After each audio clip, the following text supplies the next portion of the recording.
Numa guerra, qualquer notícia envolvendo uma usina nuclear causa preocupação. Se um dos lados do conflito tem armas atômicas e ameaça usá-las, essa preocupação é redobrada. Até agora, os alertas sobre um desastre dessa natureza não passaram desse estágio, alertas. Mas a apreensão continua no momento em que a guerra entra na sua 3ª semana de duração. Eu sou o Antônio Mami e esse aqui é o Durma Com Essa, o podcast de notícias do Nexo.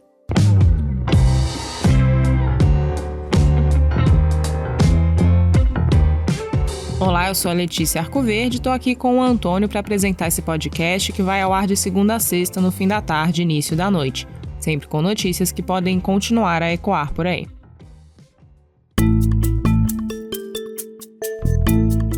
Quarta-feira, 9 de março de 2022. Dia em que a companhia que controla as 4 usinas nucleares da Ucrânia comunicou à Agência Internacional de Energia Atômica que a eletricidade foi cortada na usina de Chernobyl, uma planta hoje desativada que foi palco de um desastre nos anos 80, quando o país ainda era uma república da antiga União Soviética.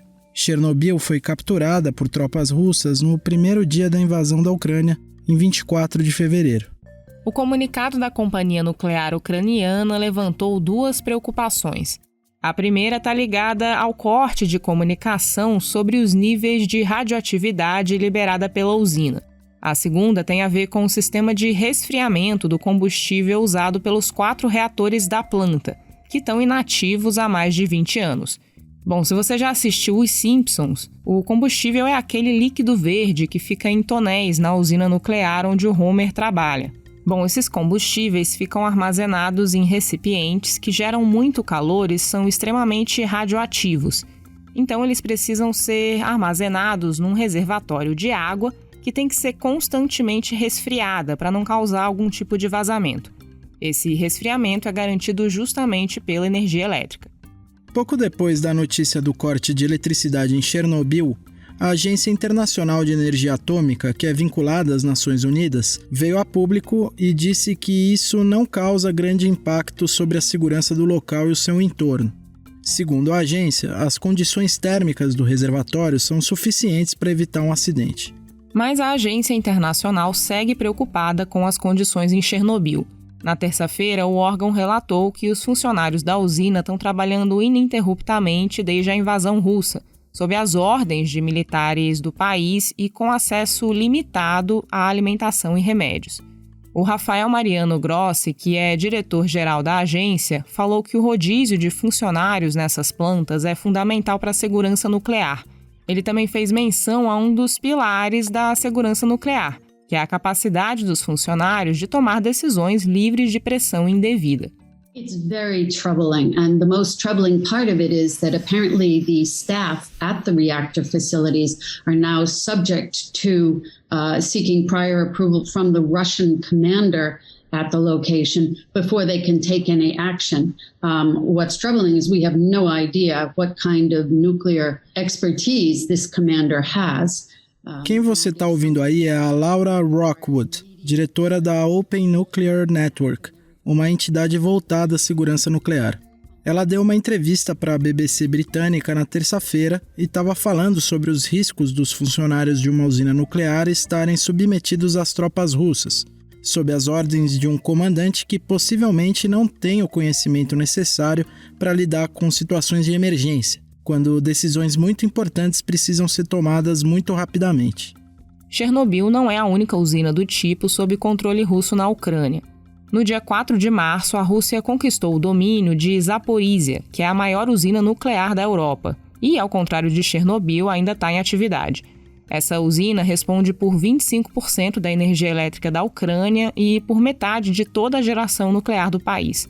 Antes dos russos tomarem o controle de Zaporizhia, imagens mostravam um incêndio no terreno da usina. Um prédio de treinamento de funcionários foi bombardeado e pegou fogo. No calor da hora, houve muita preocupação com um possível desastre nuclear, mas os reatores da usina não foram atingidos e os níveis de radiação no local ficaram normais. Rússia e Ucrânia trocaram acusações sobre a autoria do ataque que gerou o incêndio. Os casos de Chernobyl e Zaporizhia alimentam as preocupações em torno da questão nuclear na guerra na Ucrânia. Segundo a Agência Internacional de Energia Atômica, essa é a primeira guerra da história que ocorre em um país com rede de energia nuclear grande e bem estabelecida.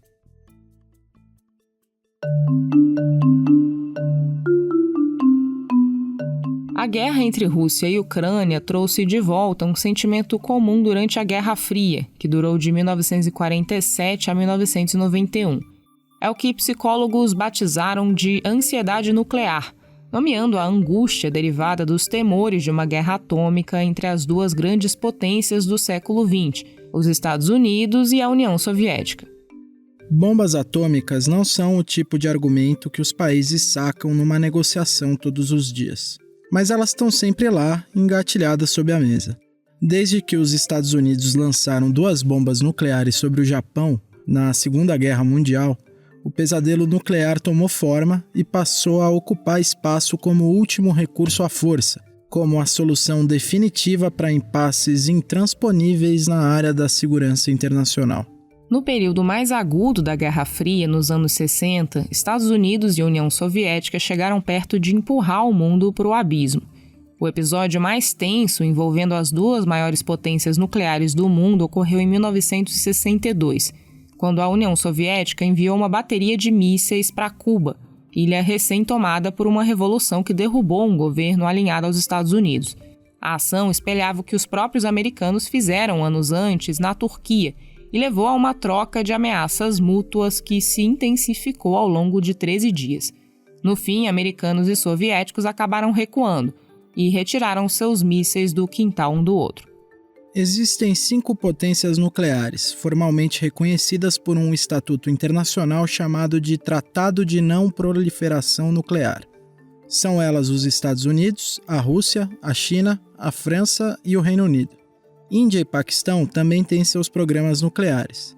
A Coreia do Norte, por sua vez, é um regime fechado que não permite inspeções, mas que reivindica a posse desses armamentos e que faz testes com uma certa frequência. Israel, por sua vez, nega ter armas atômicas, mas tem uma tecnologia que é apontada como suficiente para desenvolver esse tipo de armamento. Desses países, os maiores arsenais nucleares são dos Estados Unidos e da Rússia. Estados Unidos e Rússia que estão em campos opostos na guerra na Ucrânia. Os Estados Unidos fazem parte da OTAN, aliança militar ocidental formada por países que estão dando respaldo aos ucranianos. Um dos motivos que desencadearam a invasão da Ucrânia foi a aproximação entre o governo ucraniano e a OTAN. O presidente russo Vladimir Putin afirmou que um laço entre os dois ameaçaria a segurança do seu país. A OTAN repetiu em diversas ocasiões que não vai enviar tropas nem criar uma zona de exclusão aérea aos aviões russos na Ucrânia. Isso seria participar ativamente do conflito. Mas países do leste europeu que fazem parte da aliança, como a Polônia, a Estônia, a Lituânia e a Letônia, que no passado tiveram sob a influência militar da antiga União Soviética, pediram à OTAN que ela enviasse tropas para os seus territórios. A Ucrânia não faz parte da OTAN. Se fizesse, a aliança militar teria que se envolver ativamente na guerra contra a Rússia. Isso porque o artigo 5º do tratado que rege essa aliança diz que um ataque sofrido por um membro pode ser respondido por todos. Por força desse artigo 5º, cada país incorporado à OTAN se torna praticamente inatacável por Moscou, a menos que os 2 lados estejam interessados na escalada para um conflito internacional de grandes dimensões.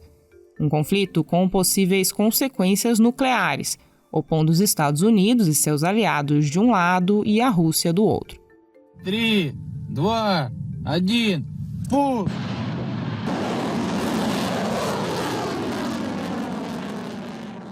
Esse áudio que você ouviu é de um exercício militar russo em 19 de fevereiro, às vésperas da invasão da Ucrânia. O próprio Putin participou desse exercício, que contou com mísseis balísticos e de cruzeiro com capacidade nuclear. Na época, isso foi enxergado como um lembrete para adversários sobre o poder bélico da Rússia. Quando anunciou a invasão do país vizinho, 5 dias depois, Putin disse que quem interferisse na ação militar russa iria sofrer consequências nunca antes vistas. Dali 3 dias, em 27 de fevereiro, Putin deu uma declaração transmitida na TV determinando que as forças de defesa nuclear do país ficassem em alerta máximo. O governo russo atribuiu a decisão ao fato de países membros da OTAN estarem dando declarações agressivas sobre a invasão russa. Não ficou claro o que significa esse alerta máximo das forças de defesa nuclear do país. Também nunca foram explicitadas quais seriam as declarações agressivas de membros da OTAN que justificariam a decisão. Analistas ouvidos pelo portal alemão Deutsche Welle consideram improvável que Putin ordene um ataque atômico contra a Ucrânia. Hans Christensen, da Federação de Cientistas Americanos, disse que só enxergaria algo do tipo num cenário em que Rússia e OTAN estivessem num confronto militar direto e que a Rússia estivesse perdendo esse confronto. Já Marc Finot, do Centro de Política de Segurança de Genebra, diz que a Rússia não lançaria mísseis sobre a Ucrânia para depois ocupar um território repleto de lixo radioativo. De qualquer forma, seja pelos eventos envolvendo usinas na Ucrânia, um país que já foi palco do maior acidente nuclear da história, com Chernobyl, seja pelas ameaças de Putin, o fator atômico é mais um para fazer o mundo acompanhar com apreensão os desdobramentos da guerra. Isso mesmo com as condições de radioatividade ainda sob controle no país, e mesmo com as ameaças nucleares de Putin lidas como improváveis de se concretizarem. Um exemplo é uma ação recente do governo da França, que enviou mais de 2 milhões de comprimidos de iodo para a Ucrânia. O remédio é usado para prevenir o câncer de tireoide, no caso de emissões radioativas.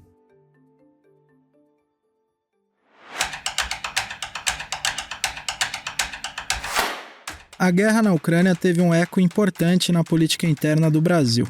O presidente da Câmara dos Deputados, Arthur Lira, quer botar em pauta um projeto de lei que prevê a legalização da mineração em terras indígenas. Isso depois do presidente Jair Bolsonaro dizer que essas áreas poderiam ser usadas para a produção de fertilizantes. Esse produto é em boa parte importado da Rússia e da Belarus, países envolvidos no conflito e que estão com dificuldade de escoar sua produção para o exterior. Quem vai explicar mais sobre esse assunto para a gente é a redatora Mariana Vick.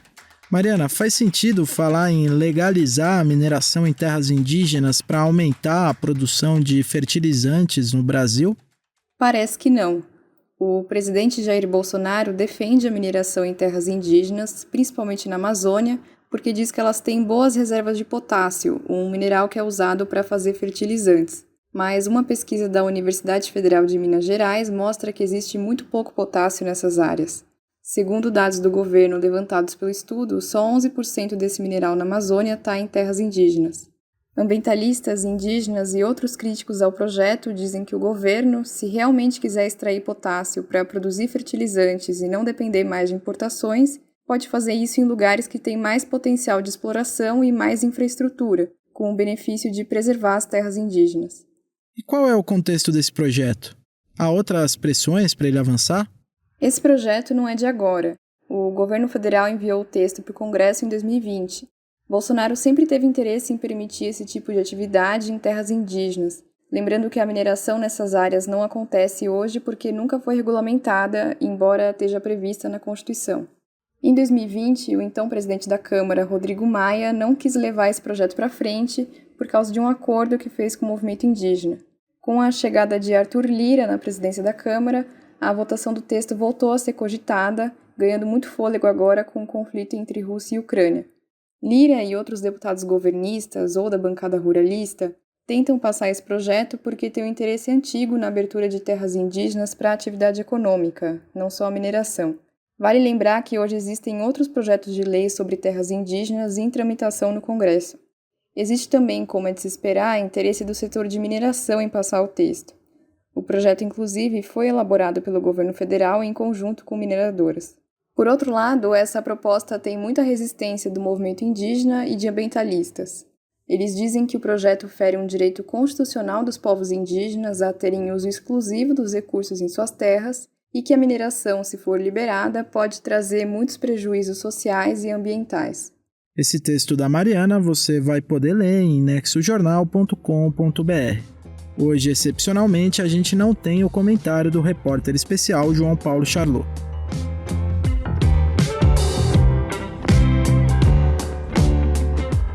Dos alertas e distensões do risco nuclear no leste europeu, ao uso da guerra para fazer avançar um projeto que legaliza a mineração em terras indígenas no Brasil, durma com essa.